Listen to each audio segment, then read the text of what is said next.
Sebelum anda cuba bertanya, berdoa, minta dari Allah Subhanahu Wa Taala apa-apa, apa-apa sahaja kebaikan pun yang anda mahukan atau saya mahukan, kita perlu dahulu benar-benar dengan ikhlas minta Allah Subhanahu Wa Taala untuk mengampuni kita dahulu. Orang bertanya doa mana yang boleh saya buat untuk pengampunan? Apa kata-kata yang terbaik yang boleh saya katakan untuk doa ini? Tahu?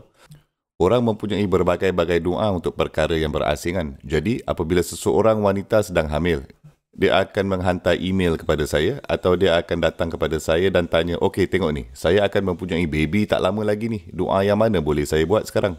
Atau ada yang akan berkata, saya akan pergi interview kerja. Doa yang mana saya boleh buat sekarang? Berikan saya doa khas untuk setiap perkara dan situasi yang berbeza, kan? Izinkan saya untuk bagi tahu anda, kata-kata doa itu memang penting kerana semua kata-kata itu suci dan semua telah diwahyukan. Tapi satu-satunya doa untuk kesemua perkara kamu sebenarnya adalah untuk meminta pengampunan Allah Subhanahu Wa Taala dengan seikhlas-ikhlasnya.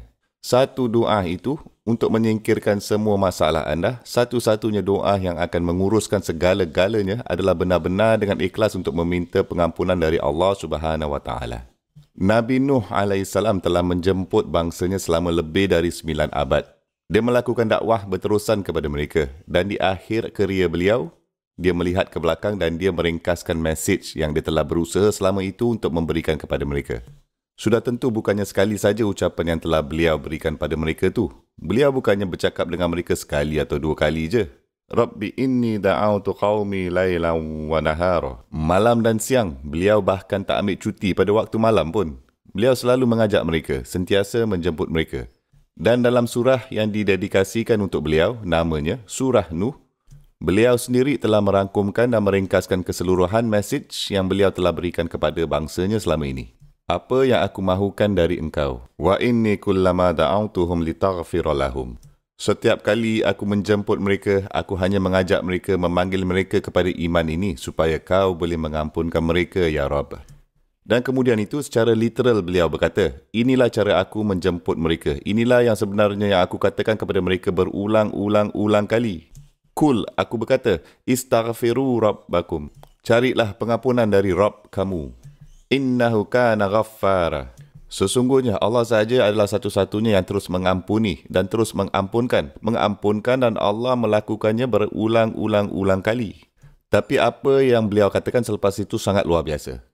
Beliau ni bercakap dengan salah satu bangsa yang terburuk dalam sejarah.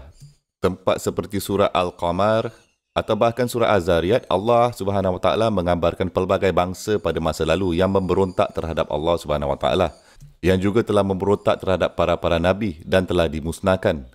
Apabila Allah Subhanahu Wa Taala sampai untuk bercerita tentang bangsa Nuh AS, apa yang Allah Subhanahu Wa Taala katakan?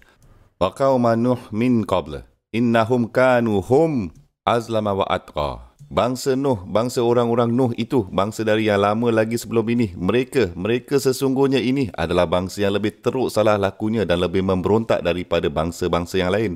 Dia seperti Allah Subhanahu Wa Taala mempunyai kecaman yang paling terburuk untuk orang-orang Nuh AS.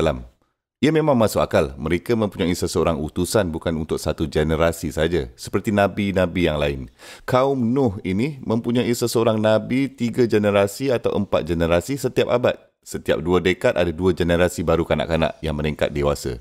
Dan beliau melihatnya abad setelah abad setelah abad setelah abad yang datang. Beliau melihat 40 ke 50 generasi manusia dari bangsanya sendiri. Dan mereka kesemuanya ini telah reject beliau. Subhanallah.